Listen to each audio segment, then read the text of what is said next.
Hola, esta es una reflexión que contradice ciertamente lo bello que dicen algunos sobre un escrito que aparece por ahí en redes sociales que se llama El Dios de Spinoza, que pues admiraba mucho Albert Einstein. Entonces, pues doy aquí una reflexión distinta. Primero que todo, una persona creyente en Dios no reza para maltratarse, lo hace para arrepentirse de su mal comportamiento, tiene un tinte moral, porque necesitamos cambiar por uno y para el bien de los demás. Dios nos invita a gobernar la creación, no a arruinarla, dañándola con tal del progreso para mi propio disfrute. Es más bien es para dar fruto y ser fructíferos en el mundo. Los templos son casa de Dios, son sagrados, tan sagrados como es el cuerpo, porque estamos llamados a adorar a Dios en espíritu y en verdad. Los templos físicos, donde rendimos culto, son lugares especiales porque hay silencio, porque adoramos en lo que somos, en verdad, frente a Dios, tal cual como somos, ni más ni menos. Entonces, en un lugar como una discoteca, un ruido de teatro, un estadio, pues no se presta como para lugares para meditar, para reflexionar sobre sí mismos. Entonces, por eso es que los templos son lúgubres, porque no son lugar para disfrutar y sana diversión, es para afirmarse uno como persona y conocerse delante de quien me creó, porque es en silencio donde nos conocemos. De acuerdo, sí, la sexualidad no es mala, porque gracias a ella existimos, gracias a que hay una unión sagrada de cuerpos, hombre y mujer, que generan vida. Esa unión sexual hace que hayan otros seres humanos, por eso es tan sagrado y tan vital para nosotros, pero tampoco hay que tomarlo como mera recreación o pura diversión, como una especie de juguete. Estamos cosificando a las personas. El sexo o la sexualidad no es solamente para el placer, es para dar vida. Entonces, no nos dejemos manipular. Las Sagradas Escrituras tienen todo que ver con Dios, todito, porque en esos textos aparece la relación con Dios del ser humano como es en la realidad, en donde se refleja que esa obra de Dios está la historia, está esa historia de amor donde hay alejamiento, hay caídas, hay traición, hay pecado, hay infidelidad, pero Dios se mantiene fiel. Entonces es una relación de amor entre eh, rupturas y afectos, reconciliación. Otra vez caímos, nos levantamos para permanecer siempre fiel. Entonces esa relación de la historia de Dios que está en el texto sagrado hace que uno también se sienta identificado porque habla de mi relación humana como en el pueblo de Dios y cómo yo me reflejo ante Él, también con las Sagradas Escrituras. Entonces sí tienen todo que ver la Sagrada Escritura con mi propia historia, que se parece mucho a esa historia de las Sagradas Escrituras. Y también para analizar las consecuencias de las cuales debemos asumir cuando nos alejamos de Dios. Sí hay que confiar en Dios porque los seres humanos decepcionamos. Nosotros como seres humanos no somos perfectos, estamos en ese camino hacia la perfección, pero Dios es el que nos hace perfectos. Él es el que nos ayuda a sacar eso malo que hace daño a los demás y que no nos hace mejores. Entonces, sacar lo bueno de sí mismos nos hace más divinos, nos hace más santos, porque Dios es santo y nuestra tendencia es hacia Él, natural, ser santos. Sí, habrá un juicio al final, sí habrá un juicio personal y universal, pero no hay que tenerle miedo, lógicamente. Depende más que todo de lo que tanto nosotros estamos amando de verdad, al modo de Cristo, no a la manera mía. Entonces, lógicamente, cuando amo a mi manera, pues ciertamente hay egoísmo, hay mucha basurita que se cuela en ese tipo de amor. No hace que seamos tan puros, pero tampoco hay que crear un miedo con Dios. Por eso, la crítica, la corrección, la, el ver los errores de esas formas de amor que nosotros tenemos, nos ayuda a ser mejores ante Dios. Y eso es otra forma de amar. Dios nos corrige, pero no es que nos tenga miedo o que nosotros tengamosle miedo a Dios, sino que Dios, ¿cómo decirlo? Dios no se molesta, no se enoja ni castiga, es el ser humano que se autocastiga y asume las consecuencias de su mal comportamiento y de su alejamiento de Dios. Entonces, no es Dios, es uno el que se desvía, es uno es el que no quiere escoger a Dios. Y por lo tanto, pues uno asume esas consecuencias porque solos no podemos, necesitamos de Dios. Hay una cosa que es el perdón. Sí, el perdón es una labor divina, pero también es una labor humana, es un regalo. En cuanto a que está en nosotros también tener esa gracia de perdonar, porque nosotros hacemos daño, nosotros no somos perfectos, nosotros causamos por el egoísmo que tenemos daño a otras personas, queriendo o no queriendo, pero a veces lo causamos por ignorancia, por ingenuidad o por pura necedad, por puro egoísmo. Entonces eso daña nuestra integridad personal, nuestro ser en su unidad, nos divide, nos separa, nos genera contradicción, nos confunde, crea caos interiormente y asimismo a los demás. En cambio, cuando yo perdono, todo se pacifica. Yo perdono al otro y también mi relación con él se restablece y asimismo con Dios. Si no perdonamos a los demás, pues tampoco podemos esperar que nos perdonemos a nosotros mismos y que Dios nos perdone. Es un amor falso. Entonces es a Dios rogando y con el mazo dando. Es amar a Dios, pero también que se refleje en el amor a la creación, en el amor a las otras personas y a mí mismo, lógicamente, pero no un amor egoísta, sino un amor que me hace bien. Dios sí nos hizo libres, sí, bendito Dios, pero estamos sometidos a una cosa que se llama pecado, porque hay un enemigo que nos quiere destruir y hay que luchar contra él. Hay que destruirlo porque él quiere nuestra propia destrucción. Él nos odia a muerte. No somos culpables de eso, pero sí responsables de escoger, de ejercitar esa libertad de que necesitamos de Dios para poder escoger el bien. Porque sin Él nosotros fácilmente nos desviamos, fácilmente nos confundimos. Él solamente da esa claridad entre escoger el bien y el mal. Nosotros fácilmente contagiamos ese bien o lo disfrazamos de otra manera y ya terminamos es haciendo mal. Entonces hay que acudir siempre a Dios del bien.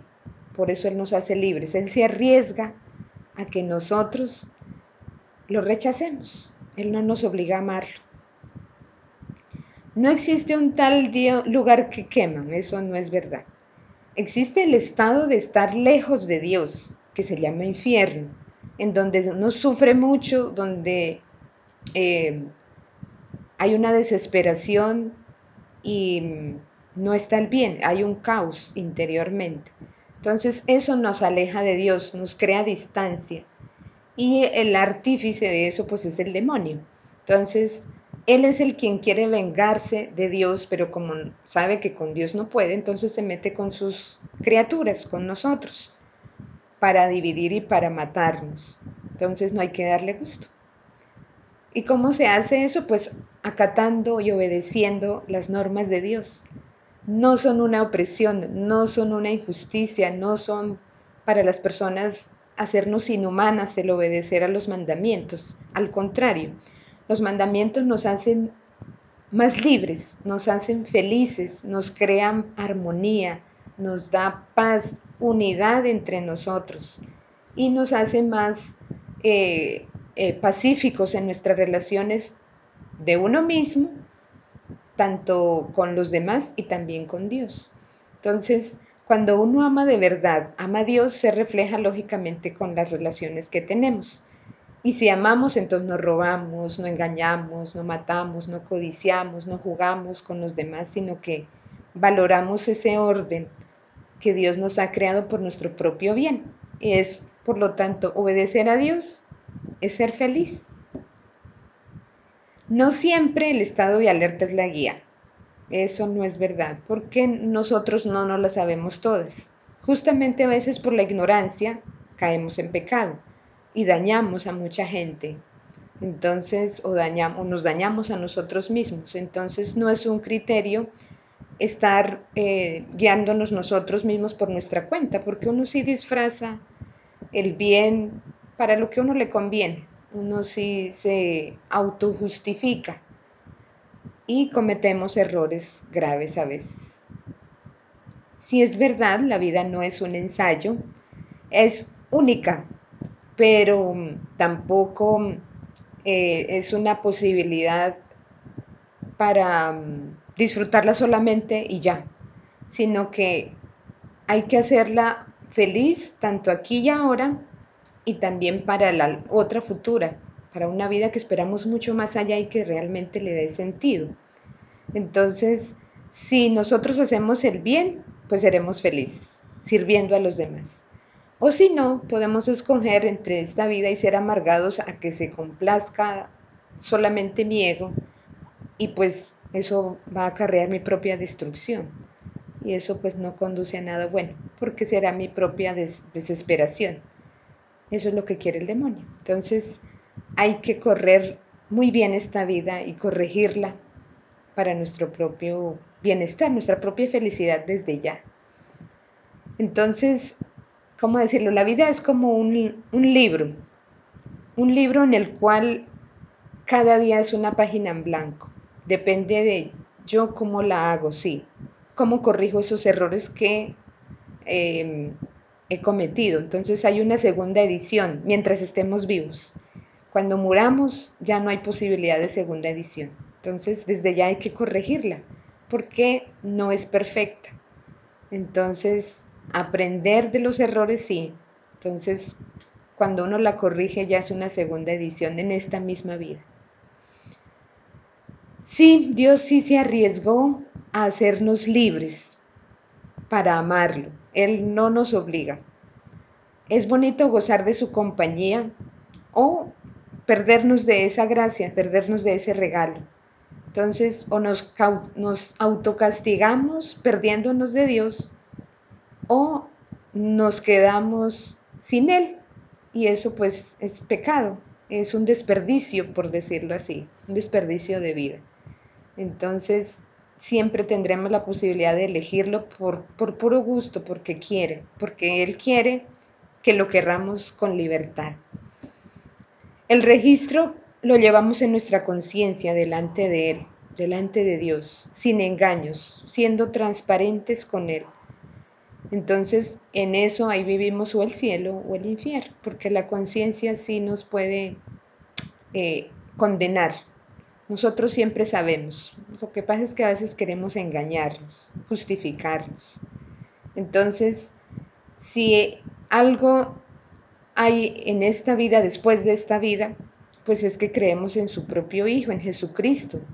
Y por Él sabemos que hay una resurrección, o sea que esta vida no termina cuando muramos corporalmente, cuando este cuerpo material se acabe, sino que esperamos una vida más allá. Y eso es lo que le da sentido a la vida presente. Porque si no, entonces, pues, comamos, vivamos, disfrutemos y ya, punto. No tiene sentido, sería una vida muy aburrida y no habría por qué luchar, por qué esforzarse. Es un disfrute sin sentido. Si tenemos solo esta vida, entonces hay que vivirla bien para alcanzar el amor en su máxima expresión. Y lo más bello que podríamos imaginar con nuestro pobre entendimiento es que después de esta vida lo entenderemos todo, incluso el dolor y el sufrimiento que trae la vida en sí misma. Entonces, de pronto, quizás no resolvemos todo lo que podamos entender en esta vida, pero cuando estemos frente a Él cara a cara, al que fue y es la obra de sus manos, o sea, nosotros delante del Creador, ahí de pronto entenderemos todo. Y esa es la esperanza en la cual nosotros estamos trabajando desde ya. Sí, claro, hay que demostrar las gracias a Dios mejorando el mundo, sí, en las relaciones, en la salud, en nuestro propio cuidado, pero Él nunca se harta de que nosotros le demos gracias, no porque Él las necesite. Él no necesita que le demos gracias, pero tampoco sea un aburrido, ay, que, ay, mire cómo me están agradeciendo. No, sino porque nosotros somos los que dependemos literalmente de Dios. Por eso le agradecemos. Literalmente como en un amor romántico.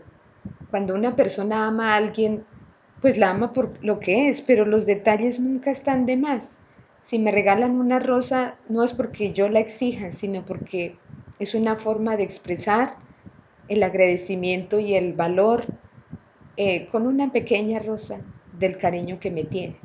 Entonces, Dios nunca se harta de los agradecimientos que le ponemos, que le demos, perdón, o que le ofrezcamos, sino es por nuestro propio bien, más que por Él es por nosotros mismos. Y nosotros sí, a veces necesitamos milagros para poder entender cómo Dios actúa entre nosotros. Son como unos caramelos, unas pequeñas primicias y muestras de lo que será el reino, de lo que será la vida eterna. Entonces, los milagros son un regalo que a veces son pequeños, a otros son gigantes, pero son muestra de que Dios está actuando desde ya en esta vida. Muy cierto, nuestro corazón está inquieto buscando a Dios afuera, pero Dios está dentro de nosotros mismos porque somos un misterio. Nuestro ser tiene un vacío y ese vacío solo se llena con Dios. Entonces, cuando no nos conocemos, estamos desconociendo también la obra de Dios. Descubramos esa maravilla que hay dentro de nosotros y que Dios hace entre nosotros. Nunca podremos conocer a Dios totalmente si no empezamos a conocernos a nosotros mismos. Dios les guarde.